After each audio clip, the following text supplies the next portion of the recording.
El día que entré en esa sala del tribunal, mi hija Amanda puso los ojos en blanco a su marido, como si yo fuera una simple anciana molesta.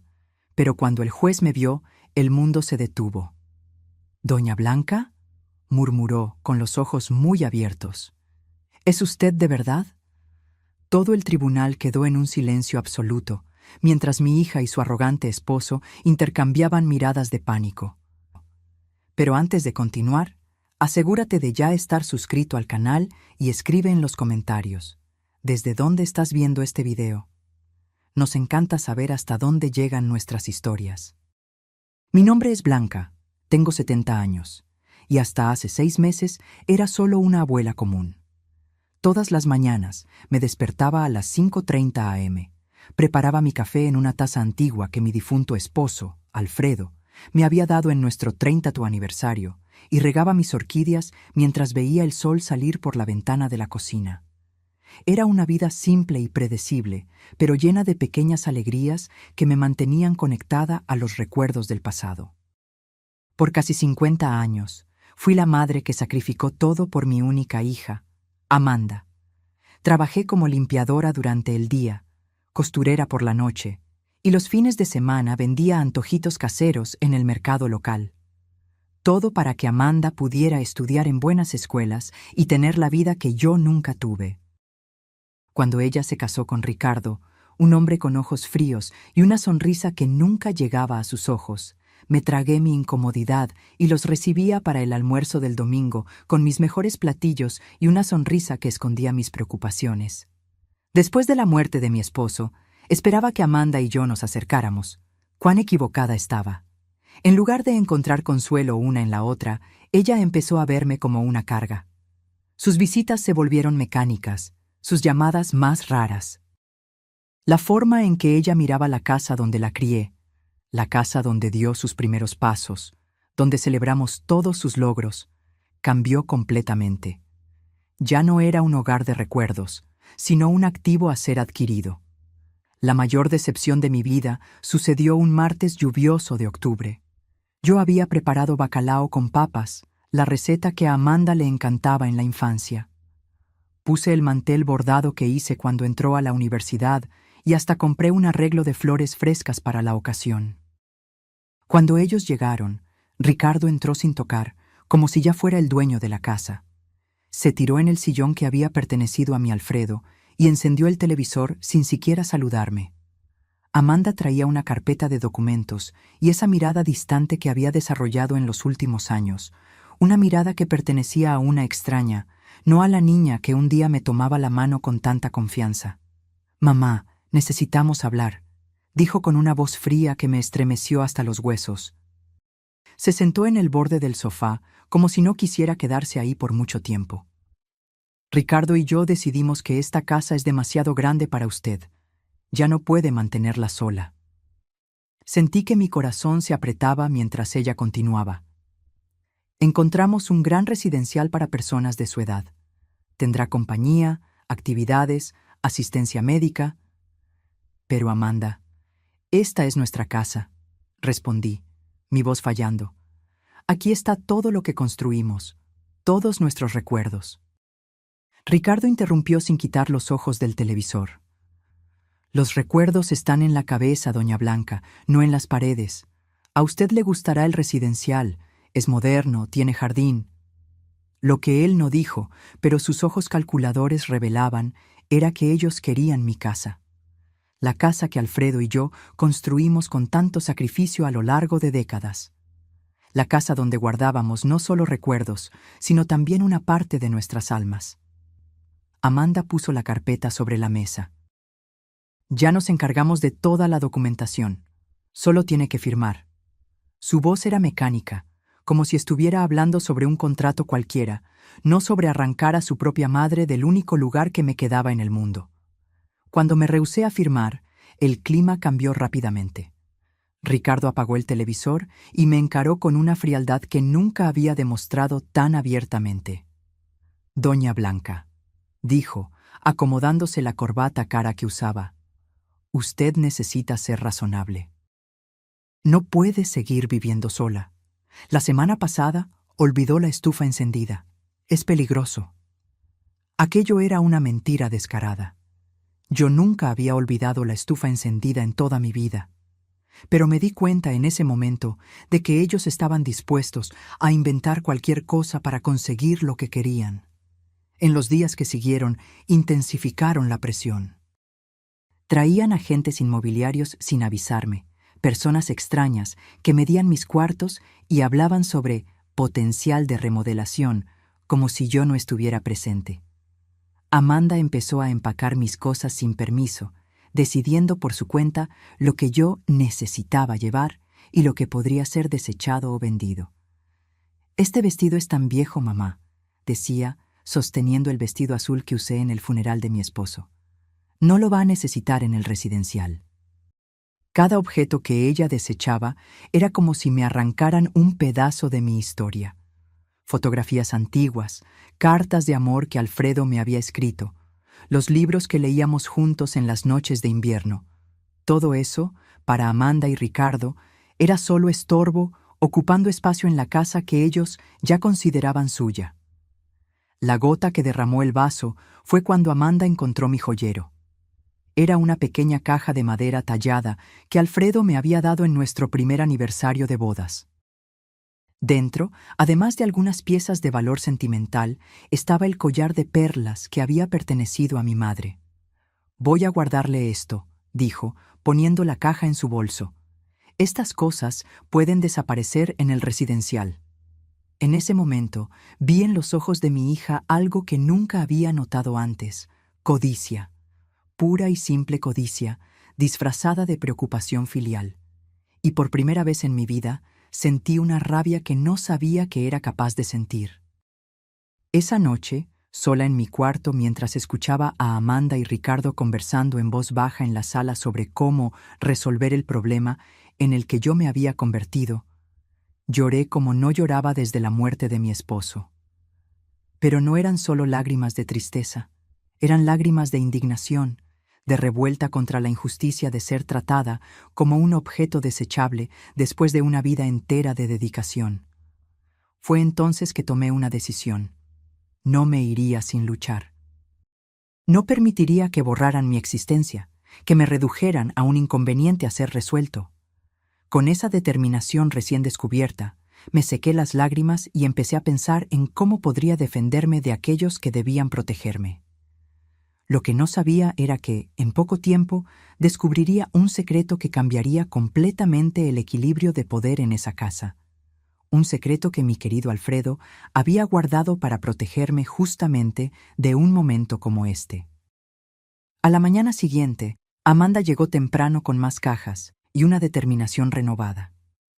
«Hoy vamos a organizar la oficina de papá», anunció ella, dirigiéndose al cuarto que yo mantenía intacto desde que Alfredo partió, hace 3 años.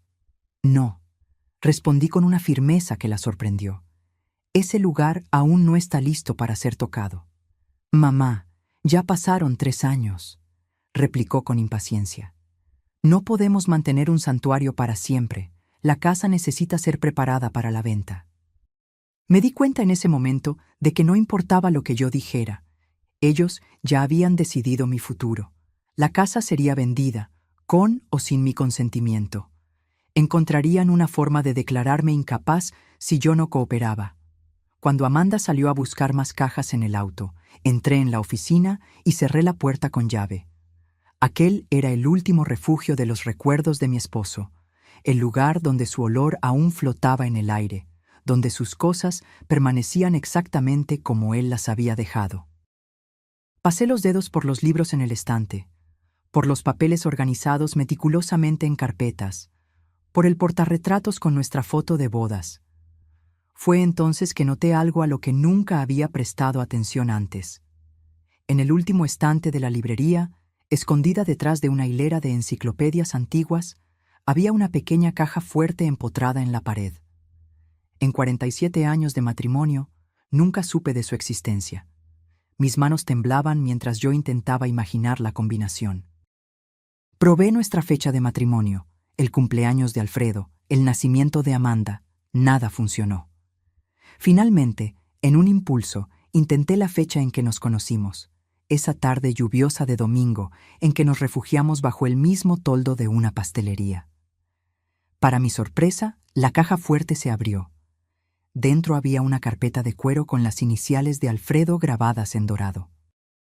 Al abrirla, encontré documentos que me dejaron sin aliento. Escrituras de propiedades, extractos bancarios de cuentas que yo desconocía, certificados de acciones en empresas de renombre, pólizas de seguros con valores que me hacían dar vueltas la cabeza. Y en medio de todo eso, un sobre sellado con mi nombre escrito en la caligrafía inconfundible de mi esposo. Con las manos temblorosas, abrí el sobre y empecé a leer. Mi querida Blanca, si estás leyendo esta carta, significa que yo ya partí y que tú encontraste lo que guardé para proteger tu futuro. Perdóname por mantener en secreto nuestros verdaderos recursos financieros durante todos estos años. No fue por falta de confianza, sino por precaución. Siempre desconfié de las intenciones de Ricardo. Hay algo en él que me preocupaba desde el principio. Una ambición desmedida que me hizo temer por lo que podría suceder cuando yo ya no estuviera aquí para protegerte. Por eso, monté esta red de seguridad silenciosamente, invirtiendo cada centavo extra que conseguíamos ahorrar. Todo lo que está documentado en esta carpeta te pertenece exclusivamente a ti. Amanda solo tendrá derecho a una pequeña parte si, y solamente si, te cuida con el mismo amor y dedicación que tú siempre tuviste por ella. En caso contrario, tú tienes todo el poder para protegerte. Usa este poder con sabiduría, mi amor, no por venganza, sino para garantizar el respeto que te mereces. En el fondo, Amanda es una buena persona, solo fácilmente influenciable. Pero si necesitas defenderte, ahora tienes los medios para hacerlo. Con todo mi amor, para toda la eternidad, Alfredo. Las lágrimas corrían por mi rostro mientras yo absorbía cada palabra. Mi Alfredo, siempre tan quieto y discreto, había construido un imperio en silencio para protegerme. Mientras yo creía que vivíamos modestamente, él invertía en propiedades, acciones y negocios que ahora valían una fortuna. Entre los documentos, encontré algo que me dejó con la boca abierta: la escritura del edificio donde Amanda y Ricardo vivían. El apartamento lujoso del que tanto se enorgullecían, que ostentaban como símbolo de su éxito, en realidad me pertenecía. Ellos pagaban alquiler a una administradora que depositaba el valor directamente en una cuenta a mi nombre, cuenta que yo ni siquiera sabía que existía. Había más. Alfredo poseía acciones en la empresa donde Ricardo trabajaba. No eran acciones menores, sino una participación significativa lo suficiente para influir en decisiones importantes, incluso sobre el futuro de empleados como mi yerno. Sentada en el suelo de la oficina, rodeada de papeles que representaban más dinero del que yo jamás imaginé poseer, me reí entre lágrimas. Amanda y Ricardo creían que me estaban echando de mi casa para quedársela, sin tener idea de que esta casa era la más pequeña de mis propiedades. Los golpes insistentes en la puerta me trajeron de vuelta a la realidad. «¡Mamá! ¡Abra esa puerta ahora mismo!», gritaba Amanda. Rápidamente, guardé los documentos más importantes en mi bolso y devolví el resto a la caja fuerte, cerrándola cuidadosamente. Cuando abrí la puerta, Amanda me miró con irritación. «¿Qué está haciendo usted encerrada aquí adentro?». Solo me despedía. Respondí con una calma que la desconcertó. «Tienes razón, Amanda. Quizás sea hora de seguir adelante». Ella me estudió con desconfianza, pero luego su rostro se suavizó, creyendo que yo finalmente había cedido. «Me alegro de que haya entendido, mamá. Verá que es lo mejor para todos». Sí, estuve de acuerdo, sosteniendo firmemente mi bolso donde guardaba los documentos que lo cambiarían todo. Estoy segura de que cada uno tendrá exactamente lo que se merece. Esa noche, mientras Amanda y Ricardo celebraban su aparente victoria con una botella de vino caro en la sala, yo hice una llamada a un número que encontré entre los contactos de Alfredo. La doctora Elena Viana, abogada. «Doctora...». «¿Elena? Mi nombre es Blanca Mendonça. viuda de Alfredo Mendonça. Necesito su ayuda con algunos asuntos urgentes relacionados con mi herencia. Cuando colgué el teléfono, miré la fotografía de Alfredo en la mesita de noche y sonreí. Siempre lo supiste, ¿no, mi viejo? Siempre supiste que este día llegaría. Por primera vez en meses, dormí profundamente, no con la resignación de quien fue derrotada, sino con la tranquilidad de quien finalmente encontró su fuerza. La doctimo. Elena Viana era exactamente como Alfredo la describió en sus notas. Una mujer de mediana edad con ojos perspicaces que no dejaban escapar ningún detalle. Cuando entré en su oficina, 3 días después, ella ya había analizado copias de los documentos que le envié por correo electrónico y montado una estrategia preliminar. Doña Blanca, dijo después de ofrecerme un café, su esposo fue extremadamente meticuloso. Todos los documentos están en orden, las inversiones fueron hechas de forma legal y el testamento es absolutamente incontestable. Usted es, sin duda, una mujer muy rica. Esas palabras sonaban extrañas para mí, que siempre viví contando centavos para llegar a fin de mes. Pero la abogada continuó, mostrándome un informe detallado de todos mis activos. Lo más interesante, observó, es que su esposo estructuró todo de forma que su hija y yerno no puedan impugnar. La cláusula de comportamiento en el testamento es particularmente ingeniosa. Ellos solo tendrían derecho a una parte de los bienes si la cuidaran a usted con amor y respeto. Considerando lo que usted me contó sobre los intentos de ellos de removerla de su propia casa, podemos argumentar con facilidad que esa cláusula fue violada. ¿Qué debo hacer ahora?, pregunté, aún intentando absorber la magnitud de la situación. Elena se inclinó hacia adelante con un brillo determinado en los ojos. Primero, no firme absolutamente nada que ellos le pongan delante. Segundo, necesito que usted mantenga la apariencia de que aún no descubrió nada. Cuanto más se expongan, mejor para nuestro caso. ¿Y en cuanto a la casa? Déjelos pensar que vencieron, por ahora. Finja que está considerando la mudanza al residencial. Pida visitar el lugar. Cuestione sobre los costos. Cuanto más se rebelen, más munición tendremos. En las semanas siguientes, seguí las orientaciones de Elena al pie de la letra. Permití que Amanda y Ricardo continuaran con sus planes, fingiendo resignación mientras secretamente documentaba cada conversación, cada amenaza velada, cada intento de menospreciarme o de hacerme parecer incapaz. Ricardo llegó a traer un médico amigo para evaluar mi condición mental, un hombre que apenas me examinó antes de sugerir que yo podría estar desarrollando demencia. Grabé toda la consulta fraudulenta en mi celular siguiendo las instrucciones de Elena. Amanda, por su parte, intensificó sus esfuerzos para vaciar la casa. Cajas y más cajas de mis recuerdos eran empacadas, etiquetadas y enviadas para donación, o simplemente desechadas. Dolía ver mis recuerdos siendo tratados con tanto desprecio, pero me mantuve firme, sabiendo que cada acto de ellos solo fortalecía mi caso. Una tarde, mientras Amanda catalogaba mis pertenencias en la sala, dejé escapar una información, como quien no quiere nada. ¿Sabes, Amanda? Estaba pensando en darte mi collar de perlas antes de ir al residencial. Era de tu abuela, al fin y al cabo. Ella dejó de hacer lo que estaba haciendo, visiblemente interesada. ¿El collar de perlas? ¿El que guardabas en la cajita de madera? Sí, pero no consigo encontrarlo. ¿Tú lo viste por ahí? Amanda se ruborizó ligeramente. No. No sé de qué está hablando. Es extraño, continué inocentemente.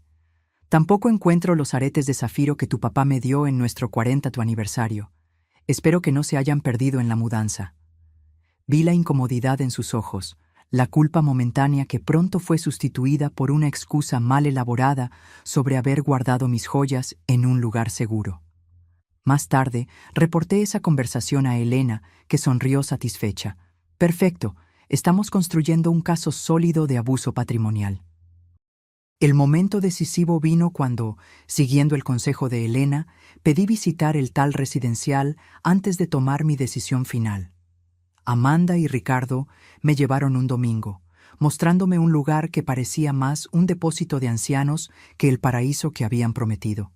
Cuartos minúsculos, empleados sobrecargados y un olor a desinfectante que apenas disimulaba el olor a orina en el aire.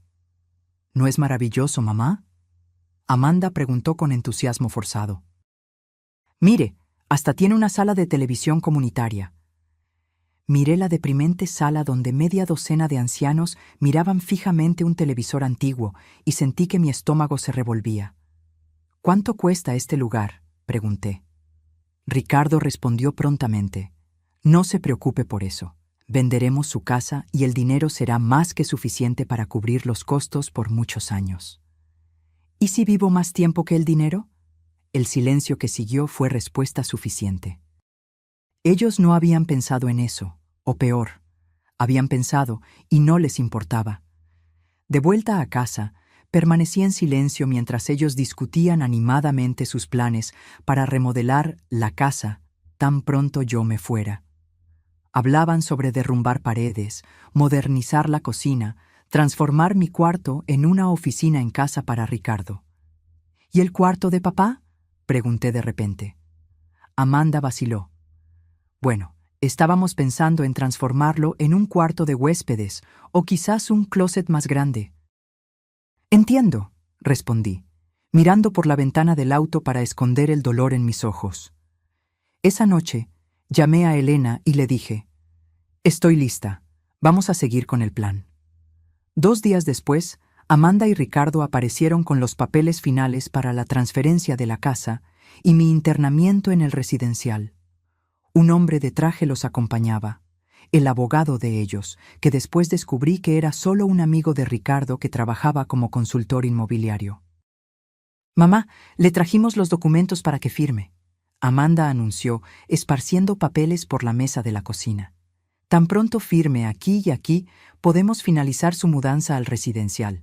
Ya reservamos una vacante para la próxima semana». Miré los papeles con calma, fingiendo estudiarlos mientras escuchaba el timbre sonar. «¿Quién puede ser?», preguntó Ricardo, irritado con la interrupción. «Debe ser mi amiga Margarita», respondí inocentemente. Le pedí que viniera a ayudarme con algunas cosas. Cuando Ricardo abrió la puerta, no fue Margarita quien entró, sino Elena Viana, acompañada por un oficial de justicia y un asistente social. «Buenas tardes», dijo con una sonrisa profesional. «Soy la doctora Elena Viana, abogada de la señora Blanca Mendonza. Venimos para una visita oficial relacionada con una denuncia de intento de estafa y abuso contra un anciano». El rostro de Amanda perdió todo color, mientras Ricardo intentaba mantener la compostura. «Debe haber algún error», dijo, extendiendo la mano que Elena ignoró completamente. «Solo estamos ayudando a mi suegra a mudarse a un lugar más adecuado a su edad». «Interesante», respondió Elena, apuntando a los papeles en la mesa. «Entonces puedo presumir que estos documentos fueron revisados por un abogado independiente representando los intereses de la señora Blanca». El silencio fue ensordecedor. «También me gustaría informar», continuó Elena, «que tenemos razones para creer que joyas y objetos de valor pertenecientes a la señora Blanca fueron removidos de esta residencia sin su autorización. El oficial de justicia posee un mandamiento para verificar esos artículos». Fue entonces que vi algo que nunca olvidaré. El momento exacto en que mi hija se dio cuenta de que su plan se estaba desmoronando. Sus ojos se abrieron con pánico, después se estrecharon con rabia y finalmente se llenaron de lágrimas cuando la comprensión la alcanzó. «Mamá», susurró, «¿qué hiciste?». Me levanté lentamente, sintiendo una fuerza que no sabía que poseía. «¿Qué hice yo, Amanda? Me defendí, así como tu papá sabía que un día yo necesitaría hacerlo». El oficial de justicia y el asistente social empezaron a documentar el estado de la casa, fotografiando las cajas apiladas, los cuartos parcialmente vaciados, los papeles de transferencia sin firmar sobre la mesa. Elena permanecía a mi lado, una presencia calma y autoritaria que emanaba confianza. «Señora Blanca», dijo el asistente social, «¿usted se siente coaccionada a dejar su residencia en contra de su voluntad?» «Sí», respondí con firmeza. «Mi hija y mi yerno me han presionado por meses, llegando a amenazar con declararme mentalmente incapaz si yo no accedía a ir a un asilo». Amanda se adelantó, indignada. «Esto es absurdo. Solo estamos intentando cuidarla. Ella está confundida, ha olvidado cosas, ha dejado la estufa encendida». «Interesante», interrumpió Elena, retirando un pequeño dispositivo de su bolsillo. «Tengo aquí grabaciones de los últimos 2 meses que contradicen esa afirmación, incluyendo una conversación donde el señor Ricardo admite haber inventado el incidente de la estufa para convencer a la señora Amanda de que su madre no podría más vivir sola». Ricardo palideció. «Eso es ilegal. Usted no puede grabar personas sin consentimiento». «En realidad», Elena sonrió, «la señora Blanca grabó conversaciones en su propia casa, donde ella tiene todo el derecho de proteger sus intereses. Además, tenemos informes médicos recientes atestando su plena capacidad mental, realizados por profesionales independientes, no por amigos médicos traídos por el señor». El asistente social hizo anotaciones en su tabla, mientras el oficial de justicia continuaba su trabajo metódico. Amanda se desplomó en una silla, llorando abiertamente ahora. «Mamá, ¿por qué está haciendo esto con nosotros? Somos su familia». «¿Familia?», repetí, sintiendo una mezcla de tristeza e indignación. «¿Fue como familia que empacaste mis recuerdos como si fueran basura? ¿Fue como familia que tomaste las joyas de tu abuela sin permiso? ¿Fue como familia que tú y Ricardo planearon abandonarme en un asilo de 5ª categoría para quedarse con mi casa?» «No es así», sollozó. «Ricardo me convenció de que era lo mejor para usted. Él dijo que usted estaba perdiendo la memoria, que era peligroso que usted viviera sola». «¿Y tú le creíste a él en vez de confiar en tu propia madre?», pregunté, sintiendo que mi corazón se rompía de nuevo. «¿Me conoces tan poco así?».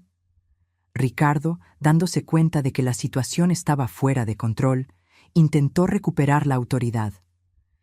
«Esto es un malentendido que podemos resolver en familia. No necesitamos abogados u oficiales de justicia. Doña Blanca, siempre quisimos lo mejor para usted». «¿Lo mejor?», Elena intervino. «Como los intentos de transferir la propiedad de la casa al nombre de la señora Amanda, antes incluso de la mudanza de la señora Blanca al residencial, o los retiros no autorizados de la cuenta bancaria de la señora Blanca en los últimos meses». Los ojos de Amanda se abrieron. «No sé de qué está hablando, mamá. Juro que no tomé su dinero». «No, tú no lo tomaste», respondí con calma. «Pero Ricardo sí. Tengo extractos bancarios mostrando transferencias hechas con mi tarjeta a una cuenta conjunta de ustedes, en fechas en las que yo ni siquiera estaba en casa». Ricardo se ajustó la corbata, visiblemente incómodo. «Debe haber algún error». «No hay error alguno», continué, sintiendo una extraña calma envolverme. «Así como no es error que ustedes pensaban que yo era una anciana pobre e indefensa, fácil de manipular y desechar. Pero hay algo que ustedes no saben». Caminé lentamente hasta mi bolso y retiré una carpeta de documentos que Elena había preparado para mí. «Tu papá, Amanda, no era solo el contador discreto que conociste. Él construyó, silenciosamente, un imperio financiero a lo largo de los años, y te lo dejó todo a ti».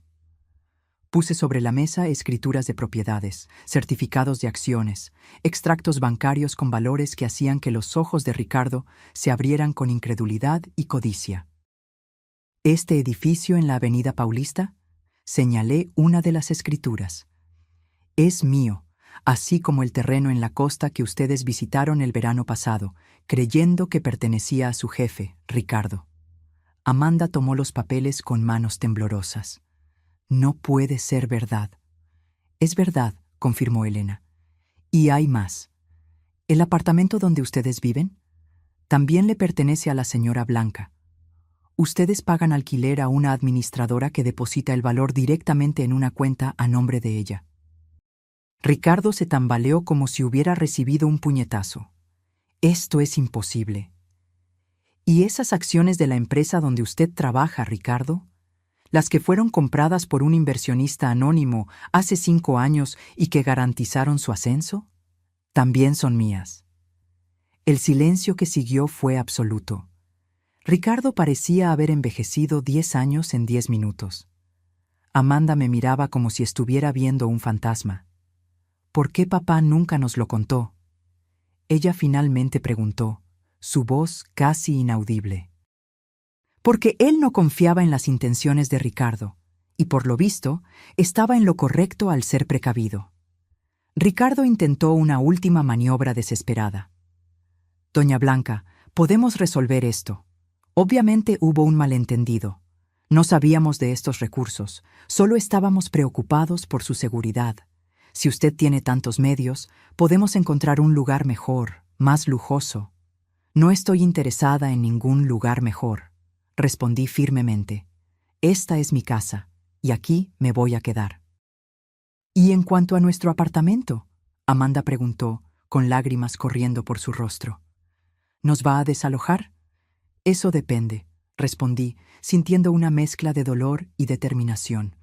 ¿De cuánto ustedes están dispuestos a aprender sobre respeto, dignidad y amor verdadero? Elena entonces tomó la palabra.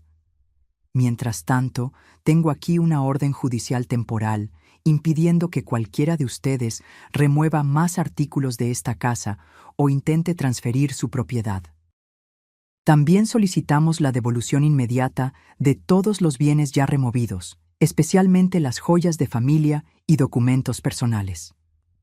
Amanda se derrumbó en sollozos, mientras Ricardo permanecía paralizado, como si intentara procesar toda la información que acababa de recibir. El oficial de justicia continuaba su trabajo, fotografiando metódicamente cada cuarto, cada documento, cada prueba de lo que había sucedido en esa casa. Yo sugiero, dijo Elena con voz firme, que ustedes dos salgan ahora y piensen muy bien sobre sus próximos pasos. Estamos preparados para llevar este caso adelante, con todas sus consecuencias legales, a menos que lleguemos a un acuerdo que respete integralmente los derechos y deseos de la señora Blanca. Ricardo finalmente recuperó la voz, pero ya no era el hombre arrogante que yo conocía. Había miedo en sus ojos. ¿Cuánto vale todo esto?, preguntó, haciendo un gesto en dirección a los documentos. Elena sonrió fríamente. Mucho más de lo que usted jamás podría pagar en una vida entera de trabajo, señor Ricardo. Ahora sugiero que ustedes se retiren. Cuando la puerta se cerró detrás de ellos, sentí que mis piernas flaqueaban. Elena me amparó hasta el sofá, donde me desplomé, exhausta emocionalmente. Usted fue muy valiente, dijo, sentándose a mi lado. No todos tendrían la fuerza para enfrentar a la propia familia de esa manera. No sé si fue coraje o desesperación, confesé, observando al asistente social aún haciendo anotaciones. Nunca quise llegar a este punto. Desafortunadamente, muchas veces son los que más amamos, los que más nos lastiman, Elena respondió. Pero ahora usted está en control. ¿Qué desea hacer a seguir? Miré alrededor de la sala, a las paredes que presenciaron tantos momentos de mi vida, a los espacios vacíos donde antes había fotografías y recuerdos. Quiero recuperar mis cosas, respondí con firmeza. Y después, quiero que Amanda entienda exactamente lo que ella hizo. No por venganza, sino porque ella necesita aprender. En los días que siguieron, recibí llamadas desesperadas de Amanda. Al principio, las ignoré todas, siguiendo el consejo de Elena para mantener distancia hasta que los aspectos legales fueran resueltos. Ricardo, por otro lado, desapareció completamente. Supe después que él había pedido licencia en el trabajo y viajado para resolver asuntos personales. Una semana después de la confrontación, Elena me trajo noticias. Recibimos una propuesta de acuerdo, dijo, entregándome una carpeta. Su yerno está dispuesto a devolver todas sus posesiones, reconocer públicamente que usted está en pleno dominio de sus facultades mentales y renunciar a cualquier reivindicación sobre su casa o patrimonio. ¿Y qué quiere él a cambio?, pregunté, conociendo demasiado bien el carácter de Ricardo para creer en arrepentimiento sincero. Que usted no use su influencia como accionista para perjudicarlo en la empresa y que no lo desaloje del apartamento inmediatamente. Él pide 6 meses para encontrar otro lugar. Consideré la propuesta por un momento. ¿Y Amanda? ¿Qué dice ella sobre esto? Elena vaciló. Su hija no participó en esta negociación. Por lo que entendí, hay tensiones en el matrimonio después de la revelación. Aquello no me sorprendió. Ricardo siempre había sido el tipo de hombre que abandona el barco cuando empieza a hundirse. Ahora que sabía que no conseguiría mi fortuna, probablemente ya estaba culpando a Amanda por el fracaso del plan.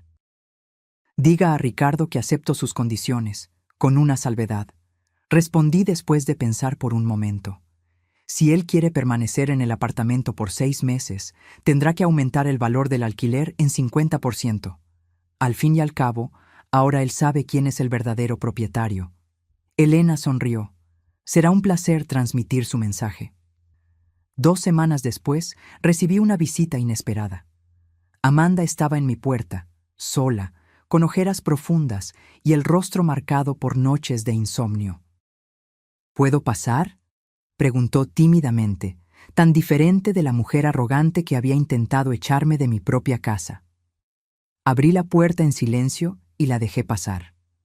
Ella cargaba 2 grandes cajas que puso cuidadosamente sobre la mesa de la sala. Sus joyas, dijo con voz embargada. Todas ellas, y también sus álbumes de fotografía, las cartas de papá, todo lo que yo tomé. Abrí la primera caja y ahí estaban, intactos, los tesoros de mi vida. El collar de perlas de mi madre, los aretes que Alfredo me había dado, el anillo de compromiso con el pequeño zafiro que él ahorró por 1 año para comprar.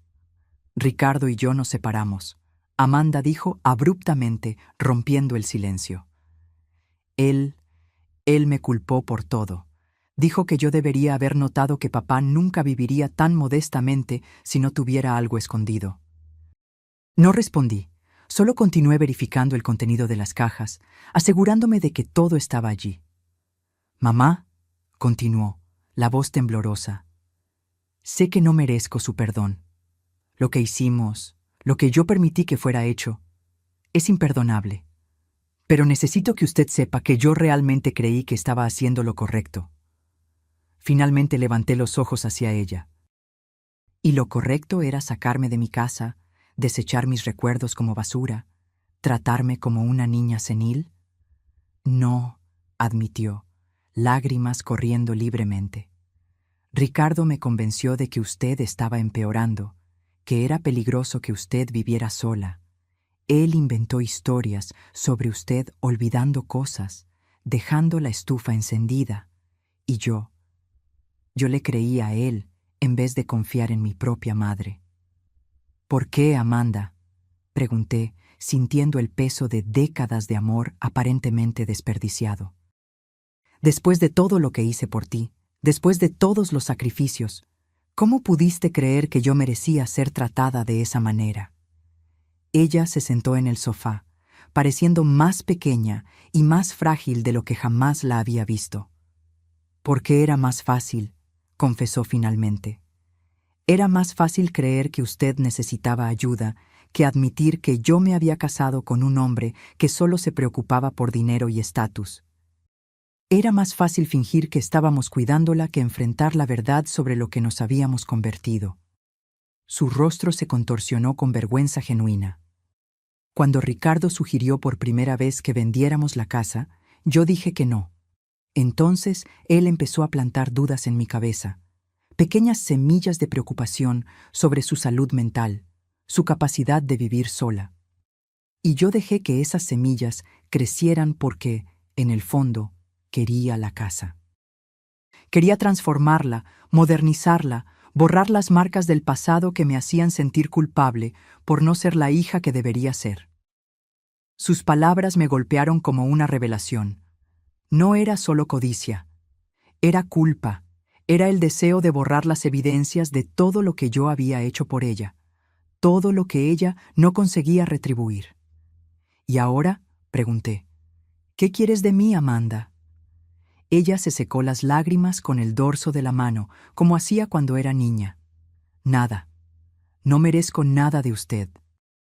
Solo vine a devolverle lo que es suyo y a decir que, aunque usted nunca me perdone, yo sé lo que hice y voy a pasar el resto de la vida intentando ser una persona mejor.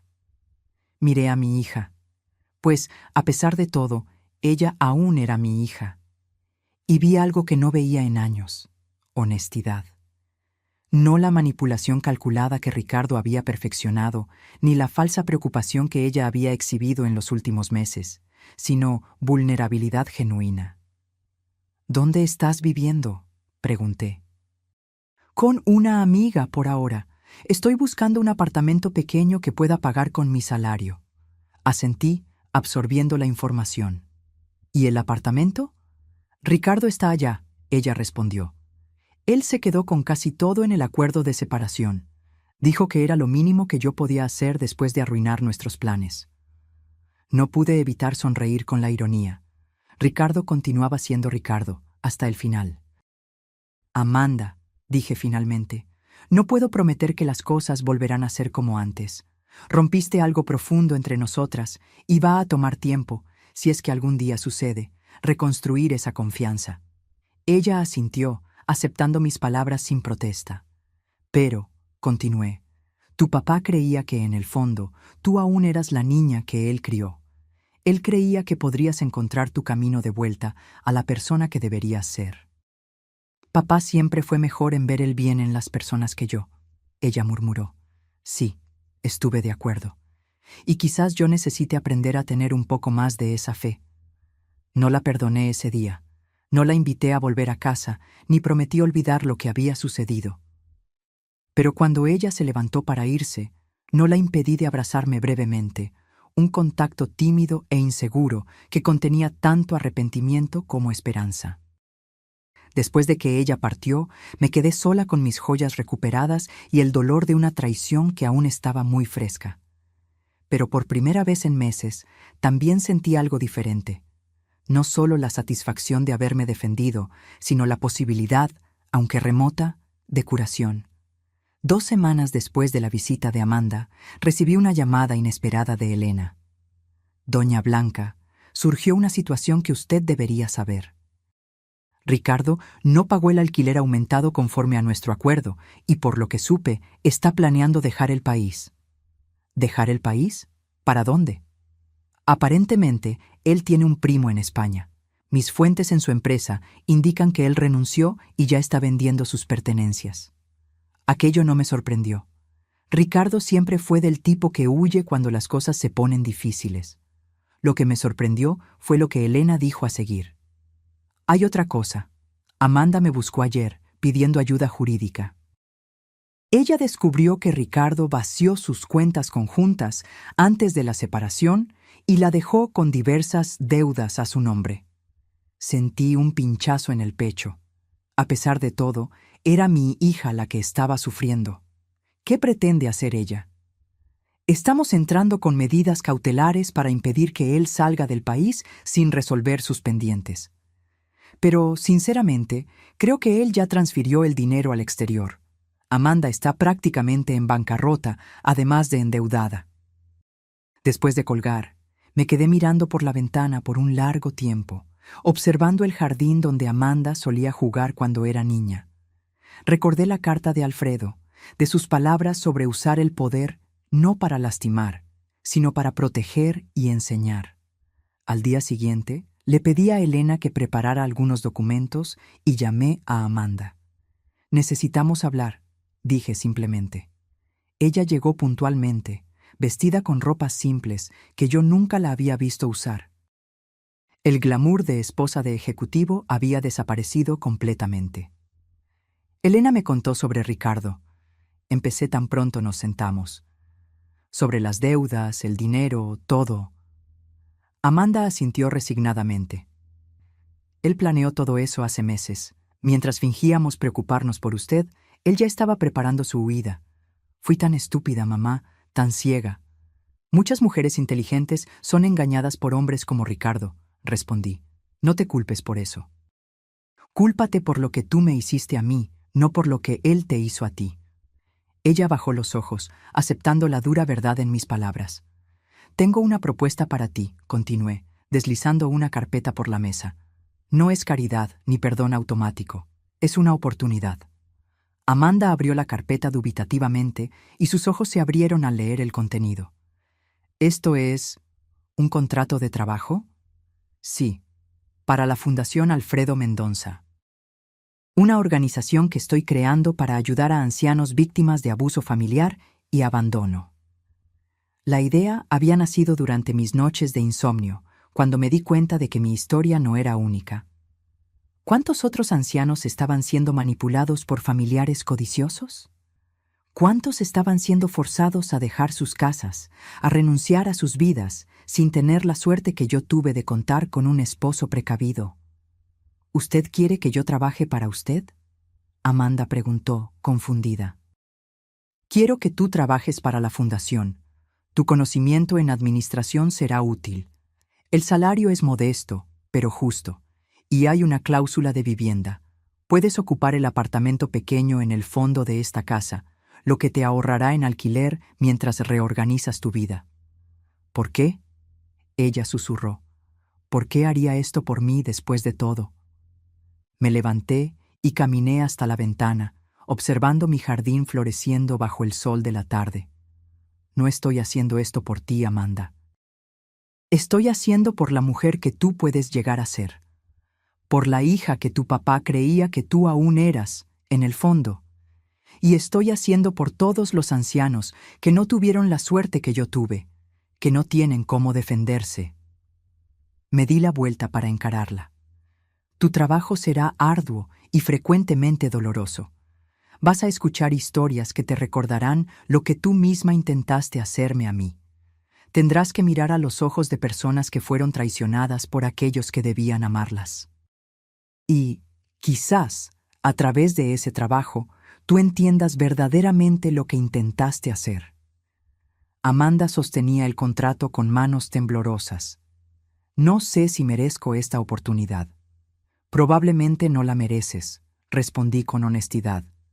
Pero tu papá siempre decía que el perdón no es algo que se merezca, es algo que se ofrece.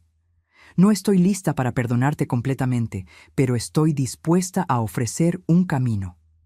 En los meses que siguieron, transformé mi dolor en propósito. Con la ayuda de Elena, creé la Fundación Alfredo Mendonça, usando parte de la fortuna que mi esposo había acumulado para defender a aquellos que no podían defenderse solos. Compramos una casa grande, cerca de la mía, y la transformamos en un centro de apoyo jurídico y emocional para ancianos en situación de vulnerabilidad. Amanda, fiel a su palabra, trabajaba incansablemente. Al principio, los otros empleados de la fundación la trataban con desconfianza. Todos conocían nuestra historia, que yo nunca intenté esconder. Pero con el tiempo, su dedicación genuina empezó a ganar respeto. La vía de redención no fue fácil para ella.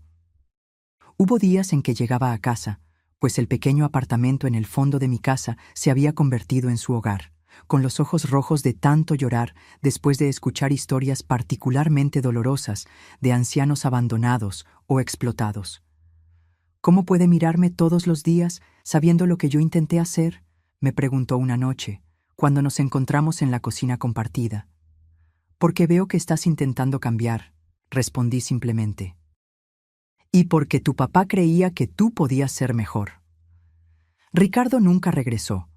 Supimos, a través de contactos de la fundación, que él se había establecido en España y ya estaba involucrado con otra mujer, una viuda rica, por coincidencia o patrón. Parte de mí se preguntaba si debería alertarla, pero otra parte sabía que algunos depredadores solo son detenidos cuando encuentran una presa que muerde de vuelta. Un año después de la creación de la fundación, recibí una honra que nunca esperé, un premio de derechos humanos por nuestro trabajo con ancianos vulnerables. El día de la ceremonia, Mientras me preparaba para dar mi discurso, miré a la platea y vi a Amanda en la primera fila, aplaudiendo con lágrimas en los ojos. Esa noche, después de la ceremonia, mientras caminábamos por el jardín de mi casa, nuestro jardín, como estaba empezando a pensar, Amanda me entregó un pequeño paquete. «¿Qué es esto?», pregunté. «Ábralo», ella respondió nerviosamente. Dentro había un libro artesanal, hecho a mano. En las páginas, Amanda había pegado fotografías antiguas de nuestra familia, muchas de las mismas fotos que ella había empacado tan descuidadamente un año antes, pero ahora cada una venía acompañada de una carta escrita a mano, recordando el momento capturado y reflexionando sobre el significado de esos recuerdos. «Pasé meses buscando estas fotos», ella explicó. Algunas estaban con Ricardo, otras con amigos a los que se las regalé sin pensar. Quería reunir nuestros recuerdos nuevamente, no para borrarlos, sino para honrarlos. Hojeé el libro con cuidado, sintiendo el peso de las décadas de historia familiar en mis manos. En la última página había una foto reciente de la fundación, con todo el equipo reunido enfrente del edificio, y abajo una simple inscripción: «Para mi mamá, que me enseñó que nunca es demasiado tarde para empezar de nuevo». Y para mi papá, que siempre supo que yo encontraría mi camino de vuelta. Esa noche, por primera vez en más de un año, abracé a mi hija sin reservas. No era un perdón completo. Algunas heridas son demasiado profundas para cicatrizar completamente. Pero era un comienzo, un reconocimiento de que ambas estábamos cambiando, creciendo, aprendiendo a ser una familia nuevamente, esta vez basada en respeto mutuo en vez de obligación. Mientras observábamos las estrellas desde nuestro jardín compartido, pensé en Alfredo y en cómo él había planeado todo esto.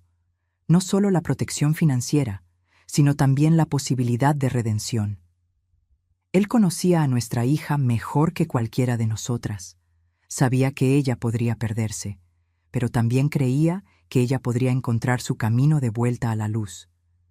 Y mientras las estrellas brillaban encima de nosotras, sentí que él tenía razón, sobre todo. 18 meses después de la creación de la fundación, recibí una noticia que lo cambiaría todo nuevamente. Uno de los abogados voluntarios que trabajaba con nosotros me buscó con una expresión grave. «Doña Blanca, encontramos algo que usted debería ver», él dijo, entregándome una carpeta. Durante nuestra investigación para el caso de la señora Olivia, descubrimos que el mismo esquema fue usado contra varias otras ancianas. ¿Y adivine quién está detrás de todo? Abrí la carpeta y sentí que mi sangre se helaba. Ahí estaba Ricardo, usando otro nombre, pero inconfundible en las fotografías de vigilancia. Él había regresado a Brasil secretamente y estaba operando un esquema sofisticado para engañar a viudas ancianas, haciéndolas firmar documentos que transferían sus propiedades a empresas fantasma. «Él volvió», murmuré, «y está haciendo lo mismo con otras mujeres». El abogado asintió sombríamente. «Ya informamos a las autoridades, pero necesitamos a alguien que lo conozca para hacer una identificación formal, alguien que pueda testificar sobre sus métodos y su personalidad». Esa noche, conversé con Amanda sobre el descubrimiento. Ella palideció al ver las fotografías y los documentos. Él no cambió nada, ella dijo con amargura. Solo encontró nuevas víctimas.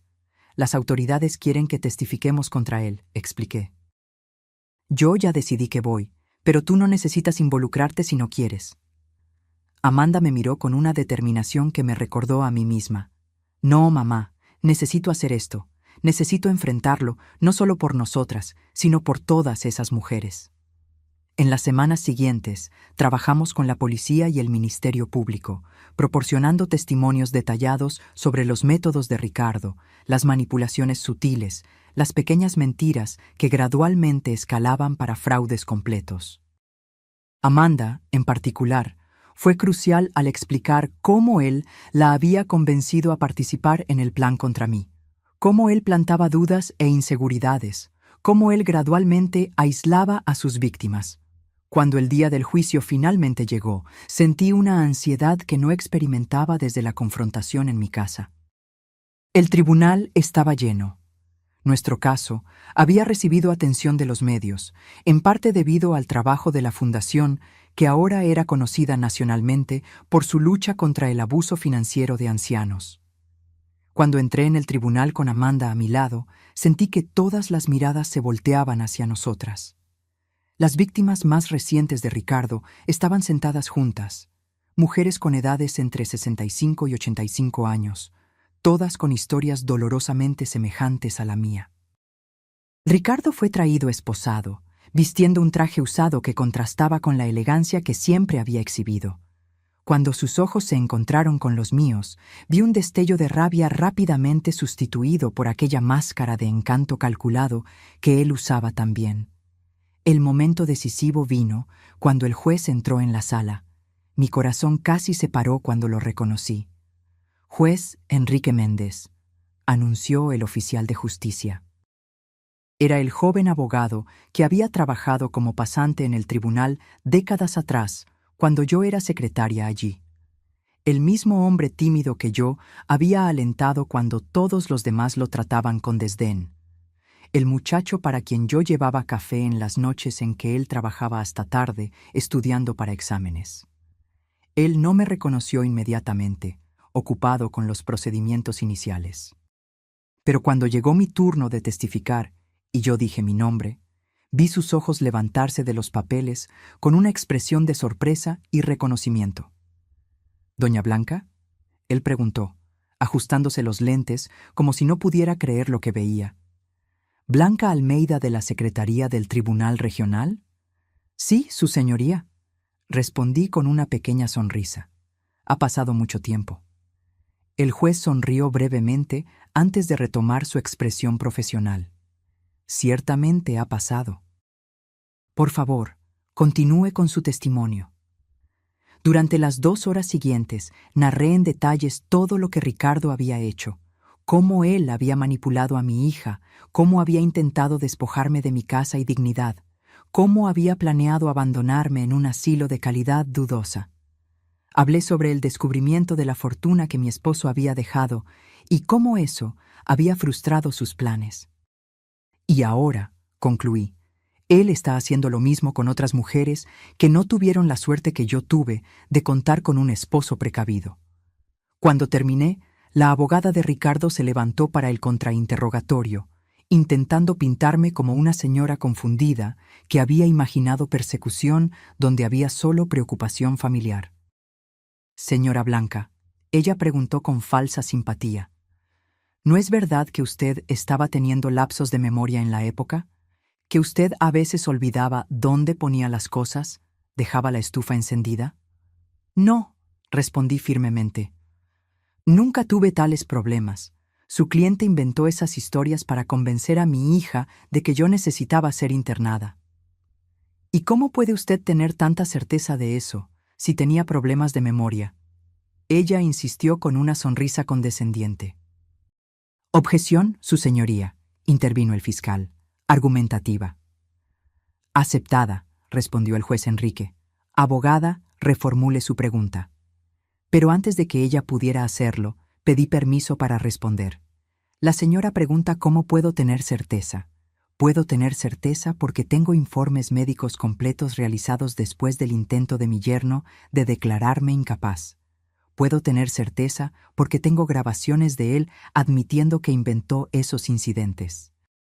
Y puedo tener certeza porque a los 70 años de edad aún consigo recordar el primer día en que el hoy juez Enrique Méndez entró en el tribunal como pasante, vistiendo un traje azul marino que le quedaba demasiado grande en los hombros, cargando una carpeta de cuero sintético que había ganado de su madre como regalo de graduación. Todo el tribunal se quedó en silencio. El juez Enrique me miraba con una mezcla de sorpresa y emoción. Me acuerdo de cada detalle de ese día, así como me acuerdo de cada detalle del día en que mi yerno y mi hija intentaron convencerme de que yo ya no era capaz de cuidarme a mí misma. Mi memoria, señora abogada, está perfectamente intacta. El silencio que siguió fue roto solo por el sonido de la pluma del juez rasgando algo en su libreta de anotaciones. Amanda testificó enseguida, con una valentía que me llenó de orgullo. Ella habló abiertamente sobre cómo había sido manipulada, sobre su propia culpa y arrepentimiento, sobre el camino de redención que había encontrado a través del trabajo en la fundación. Ricardo me convenció de que mi mamá estaba perdiendo la capacidad mental, ella explicó con la voz embargada. Él empezó con pequeñas sugerencias. ¿Notaste cómo tu mamá olvidó el nombre de aquel actor? ¿Viste cómo confundió las fechas? Hasta que empecé a ver problemas donde no existían. Cuando Ricardo finalmente testificó, fue como ver a un actor en escena. Él negó todas las acusaciones. Se pintó como un yerno preocupado que solo quería lo mejor para su suegra. Llegó a derramar lágrimas falsas al hablar sobre cómo estaba herido con las acusaciones.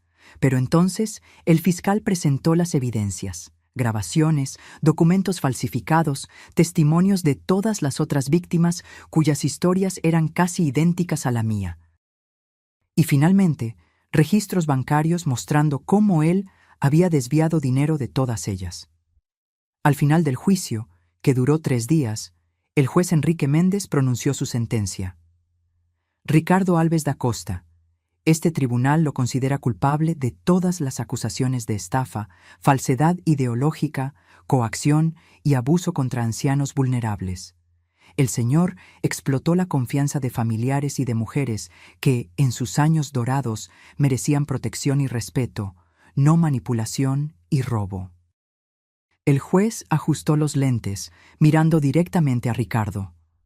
Particularmente perturbador para este tribunal es la frialdad con que el señor planeó y ejecutó sus crímenes, apuntando específicamente a personas que el señor consideraba débiles e incapaces de defenderse. Él hizo una pausa, entonces continuó con una voz que combinaba autoridad y emoción contenida. Por estos crímenes, condeno al señor a 12 años de reclusión en régimen cerrado, además de la restitución integral a las víctimas y multa proporcional al daño causado. Mientras Ricardo era llevado fuera del tribunal, el juez Enrique me miró y me hizo un pequeño gesto de reconocimiento que pocos notaron, pero que para mí significó todo. Un recordatorio de que bondades pequeñas, como alentar a un joven pasante inseguro décadas atrás, pueden regresar cuando menos se espera. Al salir del tribunal, fuimos rodeadas por reporteros y por otras ancianas que habían asistido al juicio para buscar inspiración y esperanza. Una señora de cerca de 80 años se acercó a mí con lágrimas en los ojos. «Usted me dio valor», ella dijo, tomando mis manos. Después de verla en el periódico hablando sobre la fundación, me di cuenta de que mi sobrino estaba haciendo lo mismo conmigo. Gracias a usted, conseguí parar antes de que fuera demasiado tarde. Esa noche, en casa, Amanda y yo nos sentamos en el jardín con una botella de vino, celebrando no solo la victoria en el tribunal, sino también el camino que habíamos recorrido juntas. ¿Sabes qué es lo más irónico?, ella dijo, mirando a las estrellas. Si Ricardo nunca hubiera intentado tomar su casa, la fundación jamás habría existido. Todas esas mujeres que estamos ayudando ahora no tendrían a dónde ir. Tu papá siempre decía que incluso en las peores situaciones podemos encontrar propósito, respondí. Creo que, al final, él estaba en lo correcto sobre eso también. Amanda sonrió, una sonrisa que finalmente alcanzaba sus ojos, recordándome a la niña que ella había sido antes de que Ricardo entrara en nuestras vidas. Él estaría orgulloso de usted, mamá, de todo lo que usted construyó a partir del dolor. De nosotras dos, corregí gentilmente. Él siempre supo que tú encontrarías tu camino de vuelta. Miramos al cielo estrellado en silencio por algunos minutos, cada una perdida en sus propios pensamientos.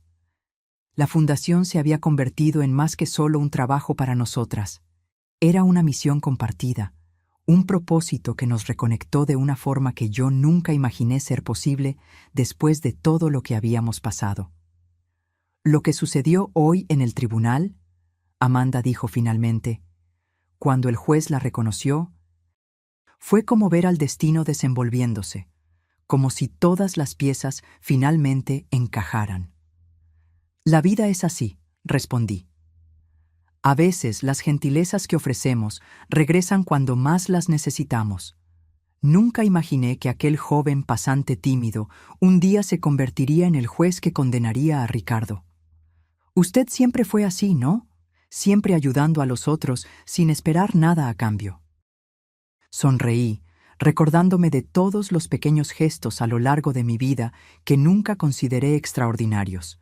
Llevar café a pasantes que trabajaban hasta tarde, defender a empleados más jóvenes de jefes tiránicos, ofrecer un hombro amigo a colegas en dificultades. Es solo la forma como fui criada, respondí. Tu abuela siempre decía que la bondad es la única inversión que nunca falla. Amanda levantó su copa. A la justicia y a la bondad que siempre regresa. 5 años pasaron desde el juicio de Ricardo. La Fundación Alfredo Mendonça se volvió una referencia nacional en la defensa de los derechos de los ancianos. Lo que empezó como una pequeña oficina de apoyo jurídico se expandió para 3 unidades en diferentes ciudades, ofreciendo no solo asistencia legal, sino también apoyo psicológico, actividades sociales y, más recientemente, vivienda temporal para ancianos en situación de vulnerabilidad. En una mañana soleada de primavera, yo estaba sentada en el jardín de la fundación, observando a un grupo de señoras participando de una clase de tai chi, cuando Amanda se acercó con un sobre en las manos. Llegó hoy, ella dijo, entregándome el sobre con el sello del Ministerio de Justicia. Creo que es lo que estábamos esperando. Con manos ligeramente temblorosas por la edad, ahora con 75 años, yo ya sentía el peso de los años en las articulaciones, abrí el sobre y leí su contenido. Fue aprobado, anuncié, sintiendo un nudo en la garganta. El proyecto de ley blanca para protección patrimonial y psicológica de ancianos vulnerables fue sancionado ayer. Amanda se sentó a mi lado, sus ojos brillando con lágrimas contenidas. Lo conseguimos, mamá. Realmente lo conseguimos. El proyecto, fruto de 3 años de trabajo incansable junto a legisladores y organizaciones de defensa de los derechos de los ancianos, creaba mecanismos legales más robustos para proteger a personas mayores de 65 años contra abusos financieros y psicológicos, especialmente aquellos perpetrados por familiares. Era la culminación de todo lo que habíamos aprendido con nuestra propia experiencia dolorosa, transformada en un instrumento que podría evitar que miles de otros ancianos sufrieran el mismo calvario. Tu papá estaría tan orgulloso, murmuré, guardando la carta cuidadosamente de vuelta en el sobre. No solo de nosotras, sino de cómo su previsión nos permitió crear algo tan más grande que nosotras mismas. Amanda tomó mi mano arrugada entre las suyas. A los 50 años, ella se había convertido en una mujer fuerte y compasiva, completamente diferente de aquella persona manipulada e insegura que casi me echó de mi propia casa. Su trabajo en la fundación la había transformado, así como me había transformado a mí. Tengo algo para mostrarle, ella dijo, ayudándome a levantarme. Una sorpresa que estamos preparando para la celebración del aniversario de la fundación. Caminamos juntas hasta la nueva ala del edificio principal, que había sido mantenida cerrada en las últimas semanas durante las remodelaciones. Amanda abrió la puerta y me condujo para adentro. Las paredes, antes vacías, ahora estaban cubiertas con fotografías, docenas de ellas enmarcadas cuidadosamente. Eran rostros de ancianos a los que habíamos ayudado a lo largo de los años, cada uno con una pequeña placa contando brevemente su historia. Este es el corredor de las historias, Amanda explicó. Queremos que todos los que visiten la fundación vean los rostros y conozcan las historias de las personas que ayudamos, para que entiendan que cada anciano no es solo un caso, sino una vida entera de experiencias, recuerdos y dignidad. En el centro de la pared principal había un espacio vacío esperando un cuadro más grande. Y aquí, ella continuó, irá su fotografía, mamá, con la historia que empezó todo esto. Sentí que mis ojos se llenaban de lágrimas. No sé si merezco un lugar de destaque así. Al fin y al cabo, tuve suerte. Muchos otros no tienen la protección que Alfredo me dejó. Es exactamente por eso que su historia necesita ser contada, Amanda insistió. Para mostrar que resistir es posible, que nunca es demasiado tarde para defenderse y que incluso las peores traiciones pueden eventualmente llevar a algo bueno. Caminamos lentamente por el corredor, parando para leer algunas de las historias. La señora Olivia, 82 años, que recuperó su casa después de que el sobrino intentó venderla sin su consentimiento. El señor Alberto, 77 años, que escapó de un matrimonio abusivo después de décadas de manipulación psicológica. La señora Carmen, 90 años, que denunció a los hijos por apropiación indebida y ahora daba conferencias sobre independencia financiera en la tercera edad. Todas esas personas, dijo Amanda, encontraron su voz y su fuerza porque usted encontró la suya primero. Esa noche, después de un día cansado pero gratificante, regresé a mi casa, la misma casa que casi perdí 5 años antes. Amanda ahora vivía en una casita propia cerca de la fundación, pero aún cenábamos juntas regularmente y, los domingos, ella venía a tomar desayuno conmigo, retomando una tradición que habíamos perdido durante los años difíciles. Me senté en el porche con una taza de té, observando el jardín que Alfredo tanto amaba y que ahora estaba más bonito que nunca.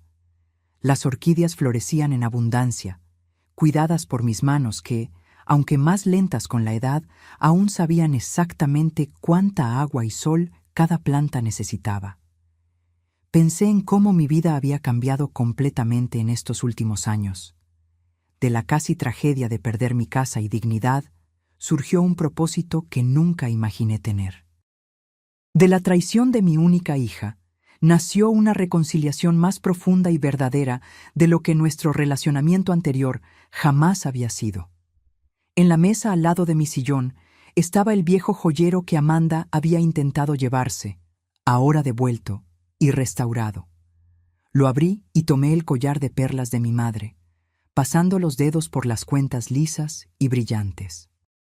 Mañana lo usaría en la ceremonia de conmemoración del aniversario de la fundación, donde sería anunciado oficialmente el proyecto de ley blanca. Un pequeño sobre en el fondo de la caja me llamó la atención. Lo abrí y encontré una nota escrita a mano por Amanda. Mamá, nunca podré borrar completamente el dolor que causé, pero espero seguir siendo digna de la segunda oportunidad que usted me dio.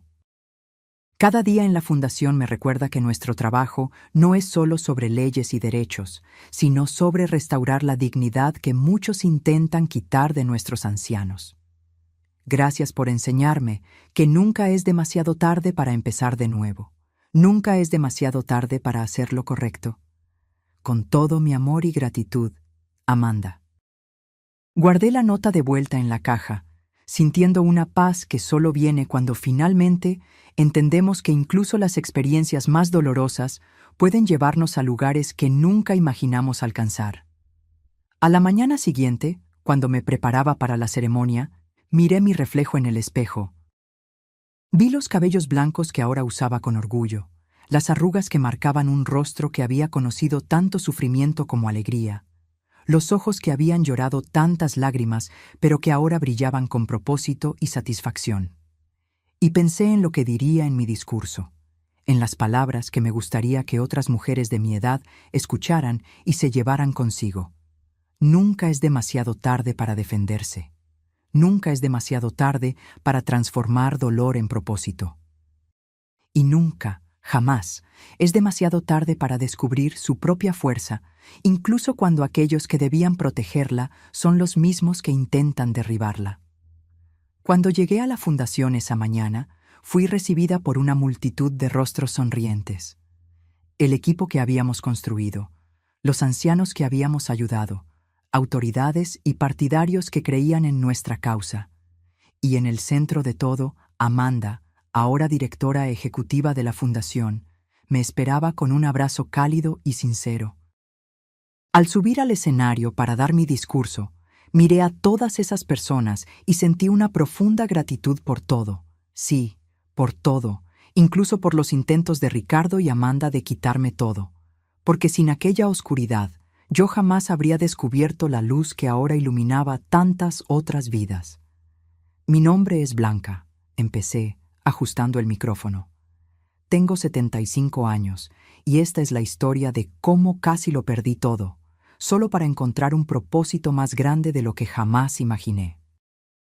Y mientras compartía mi jornada, vi en los ojos de la platea el reconocimiento, la esperanza y, más importante, la determinación de que mi historia no sería única, que juntas estábamos creando un mundo donde los ancianos serían tratados con el respeto y la dignidad que merecen. Al final del discurso, cuando los aplausos resonaban por el salón, miré al cielo a través de las ventanas altas y sonreí. ¿Viste, Alfredo?, pensé. Tuviste razón, sobre todo. Ahora, si te gustó esta historia, dale clic ya a este próximo video que está apareciendo en la pantalla porque en él la historia de traición y giro como nunca antes viste.